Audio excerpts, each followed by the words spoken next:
તમને બેકનો બહુ દુખાવો રહે છે, કમર એકદમ જકડાઈ જતી એવી લાગે છે, પકડાઈ જતી એવી લાગે છે, ઘણી વખત બહુ અસહ્ય દુખાવો હોય છે કે કોઈનો સપોર્ટ લેવો પડે છે, તો ખાસ કરીને આ વિડીયો તમારા માટે છે કે શું કરવું, કઈ રીતે આને ઓછો કરવો અને કઈ રીતે ટાળવું એ આપણે જાણીશું.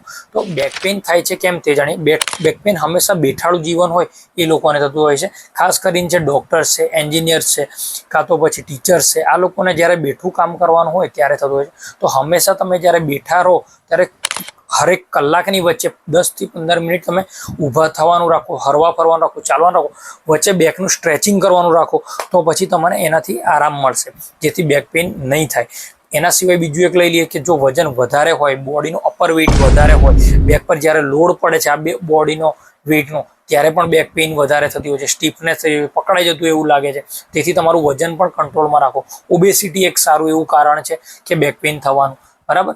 ત્રીજા નંબરે આપણે લઈ લઈએ તો પથરીનો દુખાવો હોય તો પણ બેક પેઇન થતો હોય છે. તો આમાંથી કયા કયા દુખાવા છે, કેવો દુખાવો છે, તે તમે જાણીને એને અલગ કરી શકો છો કે શેના લીધે તમને થતું હોય છે. તો હવે આપણે જાણીએ કે આનાથી આરામ કઈ રીતે ઘરેલું ઉપાય કરવો. આરામ મેઇન છે, બરાબર. તો ઘરે જઈને તમે એક વસ્તુ કરી શકો છો કે ગરમ પાણીની બેગ આવે છે, હોટ વોટર બેગ, એનું કમ્પ્રેશન કરી શકો છો. 15 થી 20 મિનિટ તમારી કમર પર મૂકશો તો સારો એવો આરામ રહેશે. બીજા નંબરે આપણે લઈ લઈએ કે સ્ટ્રેચિંગ. હંમેશા બેકની સ્ટ્રેચિંગ કરવાનું રાખો.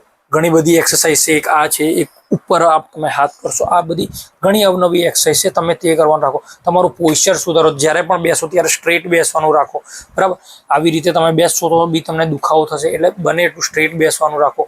બીજું એક લઈ લઈએ, સવારે ઉઠીને તમે કેટકા ઉપવાસ કરો. કેટકા ઉપવાસ કરશો તો પણ તમને બેકમાં દુખાવામાં આરામ થશે. એના સિવાય બીજું એક લઈ લઈએ કે સવારે ઉઠીને થોડુંક ચાલવાનું રાખો તો પણ આરામ રહેશે. હવે આપણે ડિસ્કસ કરશું હોમિયોપેથિક મેડિસિન કે કઈ સારી એવી બેક પેઇનમાં મદદ કરે છે. તો પહેલા નંબરે છે બ્રાયોનિયા. બ્રાયોનિયા હંમેશા લીસ્ટ મુવમેન્ટ, એટલે થોડું પણ તમે ચાલશો, હરશો ફરશો ને દુખાવો વધે અને રેસ્ટ કરો તો દુખાવો મટે, ત્યારે તમે બ્રાયોનિયા લઈ શકો છો.